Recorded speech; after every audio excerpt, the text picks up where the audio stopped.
오늘 우리에게 주신 하나님의 말씀은 역대하 1장입니다. 구약성경 656면입니다. 다윗의 아들 솔로몬의 왕위가 견고하여 가며 그의 하나님 여호와께서 그와 함께 하사 심히 창대하게 하시니라.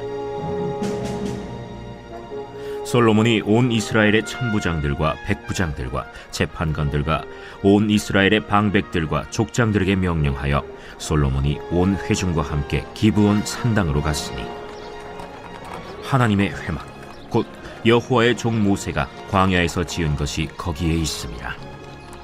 다윗이 전에 예루살렘에서 하나님의 궤를 위하여 장막을 쳐두었으므로 그 궤는 다윗이 이미 기럇 여아림에서부터 그것을 위하여 준비한 곳으로 메어 올렸고, 옛적에 훌의 손자 우리의 아들 브살렐이 지은 놋제단은 여호와의 장막 앞에 있더라. 솔로몬이 회중과 더불어 나아가서 여호와 앞 곧 회막 앞에 있는 놋제단에 솔로몬이 이르러 그 위에 1000마리 희생으로 번제를 드렸더라. 그날 밤에 하나님이 솔로몬에게 나타나 그에게 이르시되 내가 네게 무엇을 주랴? 너는 구하라. 주께서 전에 큰 은혜를 내 아버지 다윗에게 베푸시고 내가 그를 대신하여 왕이 되게 하셨사오니 여호와 하나님이여, 원하건대 주는 내 아버지 다윗에게 허락하신 것을 이제 굳게 하옵소서. 주께서 나를 땅의 티끌같이 많은 백성의 왕으로 삼으셨사오니 주는 이제 내게 지혜와 지식을 주사 이 백성 앞에서 출입하게 하옵소서. 이렇게 많은 주의 백성을 누가 능히 재판하리이까? 하나님이 솔로몬에게 이르시되 이런 마음이 네게 있어서 부나 재물이나 영광이나 원수의 생명멸하기를 구하지 아니하며 장수도 구하지 아니하고 오직 내가 네게 다스리게 한 내 백성을 재판하기 위하여 지혜와 지식을 구하였으니, 그러므로 내가 네게 지혜와 지식을 주고 부와 재물과 영광도 주리니 내 전의 왕들도 이런 일이 없었거니와 내 후에도 이런 일이 없으리라. 이에 솔로몬이 기브온 산당 회막 앞에서부터 예루살렘으로 돌아와서 이스라엘을 다스렸더라. 솔로몬이 병거와 마병을 모으매 병거가 1400대요 마병이 12000명이라. 병거 성에도 두고 예루살렘 왕에게도 두었으며 왕이 예루살렘에서 은금을 돌같이 흔하게 하고 백향목을 평지의 뽕나무같이 많게 하였더라. 솔로몬의 말들은 애굽과 구해에서 사들였으니 왕의 무역상들이 때로 값을 정하여 산 것이며, 애굽에서 사들인 병거는 한 대에 은 600세겔이요 말은 150세겔이라. 이와 같이 헷사람들의 모든 왕들과 아람 왕들을 위하여 그들의 손으로 되팔기도 하였더라. 오늘도 주님의 은혜 가운데 사시는 뜻된 한 날 되시기를 바랍니다. 오늘은 은혜와 신실함에 대하여 함께 말씀을 나눕니다. 솔로몬이 20세에 왕위에 올랐습니다. 지금의 시각으로 왕이 혹은 대통령이 20세에 됐다 하면 굉장히 어린 나이라고 생각할 수 있습니다. 그러나 이 고대 세계에서 왕이라고 하는 것은 우리가 현재 문화로 이해하기는 좀 어려운 직책입니다. 솔로몬은 최초의 왕이 아니라 최초로 왕위를 이어받은 사람입니다. 따라서 왕위를 이어받기 위해서 왕자 교육을 받았죠. 왕자 교육이라는 것은 우리가 생각하는 것과는 다릅니다. 철저하게 참모진이 왕으로서 어떻게 세워질 것인가, 정치 그리고 경제 모든 것을 참모진이 붙어서 교육을 하게 되죠. 아버지가 왕위에 있으면서 아들들을, 왕자들에게 이런 교육을 시켰습니다. 그러나 이 솔로몬이 또 한 가지 배운 것 중에 하나는 치열한 권력 다툼이었습니다. 우리가 그냥 성경을 무심코 읽으면 솔로몬이 은혜로 왕이 되었겠지 하지만 실제로 솔로몬이 왕위에 오르는 여정 속에는 형 압살롬의 구테타도 있었고 또 아도니아의 반역도 있었습니다.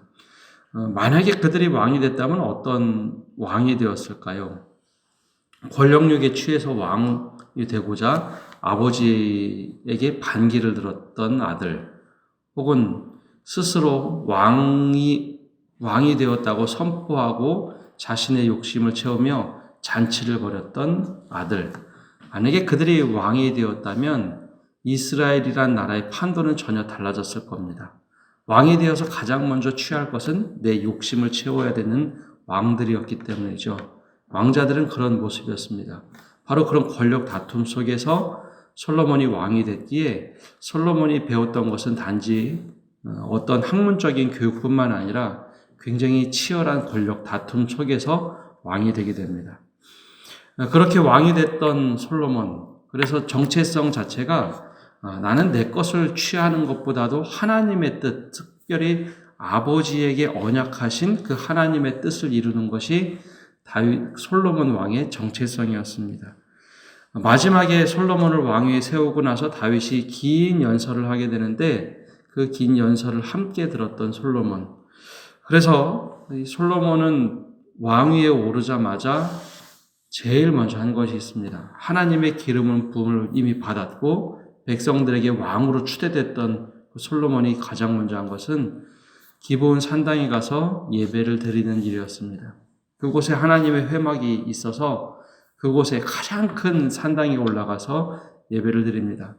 물론 여기서 말하는 산당이란 것은 후에 요시야 왕 때나 히스기야 왕 때 폐지를 하게 되는데 이 산당이란 것은 이스라엘의 뼈아픈 곳이기도 합니다. 혼합신앙이 이루어진 곳이긴 하지만 솔로몬 시대만 하더라도 이 기브온 산당이 가장 큰 곳이었습니다. 그곳에 가서 예배를 드리는데 우리가 잘 알고 있는 것처럼 일천번제를 드리죠. 여기서 일천번제에 대한 한자 오류가 많이 생겼습니다. 일천번제하면 천번의 제사라고 생각하는 경우가 많은데요. 일천번제는 오늘 말씀에 잘 나와 있는 것처럼 1,000마리의 소 희생제물을 드린 것입니다. 한 번에 1,000마리의 희생제를 드렸던 것, 이것이 바로 일천번제입니다. 하나님께 이런 모습으로 나갔던 솔로몬, 그에게는 굉장한 신실함이 있었습니다. 가장 먼저 왕에 올라서 잔치를 벌이거나 백성들에게 왕의 은덕을 표현하기보다는 모든 백성을 데리고 와서 하나님 앞에 간절히 이렇게 예배를 드립니다. 하나님께서 나의 하나님, 우리의 하나님이다라는 고백이죠. 그리고 나서 하나님께서 솔로몬이 참 이뻤습니다. 누가 이야기해 준 것도 아니고 너 이렇게 해야 된다라고 말한 것도 아닌데 압살롬과 다른 모습, 아도니아하고도 참 다른 모습. 솔로몬이 일천번제를 드리자 하나님이 너무 기뻐서 그 솔로몬의 신실함을 보고 말씀을 합니다. 야, 내가 너한테 무엇을 들어주랴? 네가 요구하는 거 있으면 말을 해봐라. 그때 솔로몬이 대답한 것은 다른 것이 아니었습니다. 최고의 권력을 가지고 있고 또 돈도 있고 영토와 왕궁도 있던 그가 하나님께 원한 것은 막강한 권력이 아니었죠. 8절과 10절에 솔로몬이 요청한 응답이 있습니다. 솔로몬이 하나님께 말하되 주께서 전에 큰 은혜를 내 아버지 다윗에게 베푸시고 내가 그를 대신하여 왕이 되게 하셨사오니 여호와 하나님이여 원하건대 주는 내 아버지 다윗에게 허락하신 것을 이제 굳게 하옵소서. 주께서 나를 땅의 티끌같이 많은 백성의 왕으로 삼으셨사오니 이는 이제 내게 지혜와 지식을 주사 이 백성 앞에서 출입하게 하옵소서. 이렇게 많은 주의 백성을 누가 등이 재판하리이까. 지혜와 지식을 요청을 하죠. 근데 여기서 이 지혜와 지식을 요청한 것 같지만 실질적으로는 솔로몬이 하나님께 기도의 응답으로 한 것은 세 가지입니다. 첫 번째는 은혜입니다. 은혜. 아버지에게 은혜를 베푸셔서 왕이 되게 하셨고 나에게도 은혜를 베푸신 하나님. 그 은혜에 감사드립니다라는 고백에 응답을 합니다. 이것은 요청한 것이 아니라 솔로몬의 태도였습니다. 내가 지금 여기 된 것은 사도 바울처럼 나의 나 된 것은 오로지 주님의 은혜다라는 고백입니다.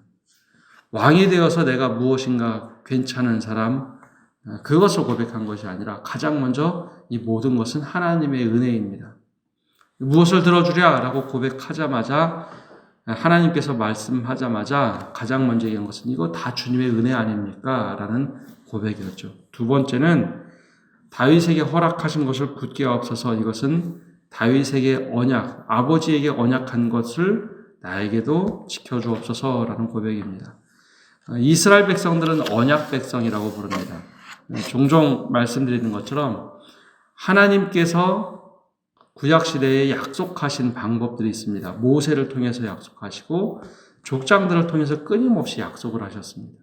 그래서 이 약속을 지켜주옵소서, 이것이 선지서까지 계속해서 이어져 내려옵니다. 근데 특별히 모세하고 언약했던 것을 다윗 시대에 다윗은 새롭게 이것 언약들을 재구성을 합니다. 그래서 이스라엘 백성들은 모세의 언약, 즉 율법의 언약도 기억하지만 또 다윗 시대에 언약한 것을 기억하며 살았죠. 바로 솔로몬이 그걸 고백하는 겁니다. 주님 다 알고 있는데요, 아버지에게 약속하신 것 지금 이제 이루어 주옵소서, 굳게 없어서, 그 고백입니다. 그 신실함이 얼마나 참 뛰어납니까? 그리고 마지막으로 고백한 것이 지혜와 지식을 달라고 했는데, 우리는 그냥 지혜와 지식을 달라라고만 이해를 하지만 이것을 잠언의 시각, 솔로몬의 잠언의 시각으로 보면 이것은 하나님을 구한 겁니다. 여호와를 아는 것이 지혜의 근본이고 여호와를 아는 것이 지식의 근본이라고 하지 않았습니까? 이것을 구한 것은 내가 하나님 마음 그대로 담게 하여 주옵소서, 하나님 마음을 달라는 겁니다. 내가 모든 백성을 치리해야 하는데 내 뜻으로는 할 수 없으니 하나님을 아는 지식, 하나님을 아는 지혜, 그 자체를 달라고 한 겁니다. 그러니 하나님께서 얼마나 솔로몬을 보기에 이뻐했을까요? 굉장히 신실했던 솔로몬, 그리고 은혜를 구할 줄 아는 솔로몬. 그래서 솔로몬은 은혜를 찾으며 다닌 것이 아니라 은혜를 누릴 줄 아는 사람이었습니다. 근데 솔로몬의 삶을 처음부터 다른 곳으로 방향 지은 것이 아니라 하나님 자체의 지혜와 지식을 구했죠. 그러자 하나님께서 매우 흡족하게 생각했습니다. 그래, 그러면 내가 너에게 지혜와 지식을 주는 것뿐만 아니라 네가 가장 좋은 것을 구했으니 내가 이 모든 부와 명예를 다 하겠다, 더 해주겠다 말씀합니다. 이것이 언제 또 이와 똑같은 말씀이 나오냐면 예수님께서 산상순의 가장 마지막에 말씀하셨던 것에 등장을 합니다. 너는 그의 나라와 그의 의를 구하라. 그리하면 이 모든 것을 너에게 더하시리라. 언제 먹을까, 무엇을 먹을까, 무엇을 마실까 염려하지 말라라고 말씀하신 뒤에 하나님의 나라와 의를 구하라. 그러면 이 모든 것을 너에게 더하시겠다라는 말씀과 같은 것이죠. 근데 우리가 이것을 순서를 거꾸로 할 때가 있습니다. 우리나라의 전래동화 흥부와 놀부 이야기를 보면 정말 귀하게 살았던 흥부는 선을 베풀었더니 복이 굴러들어왔다라고 하는 교훈을 주지만 놀부는 복을 받기 위해서 일부러 억지로 하고 싶지 않은 선을 행했다라는 것이죠. 근데 우리가 이 순서가 바뀌면 안 됨에도 불구하고 복을 받기 위해서 무엇을 요청하고 복을 받기 위해서 하는 행동들이 있습니다. 복을 구하기 위해서 지혜와 지식을 구한다면 이것은 순서가 뒤바뀌는 겁니다. 하나님, 내가 주님 앞에 성실하게 살고 신실하게 살면서 주님의 지혜와 지식을 구하겠습니다. 그것이 바른 순서입니다. 그러면 하나님께서 나머지는 덤으로 주시는데 이 순서를 바꾸다 보면 하나님이 마치 도깨비 방망이와 같은 하나님으로 전락시킬 때가 있어요. 내 소유가 되는 하나님, 나에게만 들어주신 하나님. 우리가 이 순서를 바꾸서는 안 됩니다. 그래서 하나님 앞에 얼마나 신실한 모습이었는가, 하나님께서 그래, 참 좋다. 내가 지혜와 지식도 줄 뿐만 아니라 모든 부를 주겠다. 이것은 하나님뿐만 아니라 이건 사람들에게도 마찬가지입니다.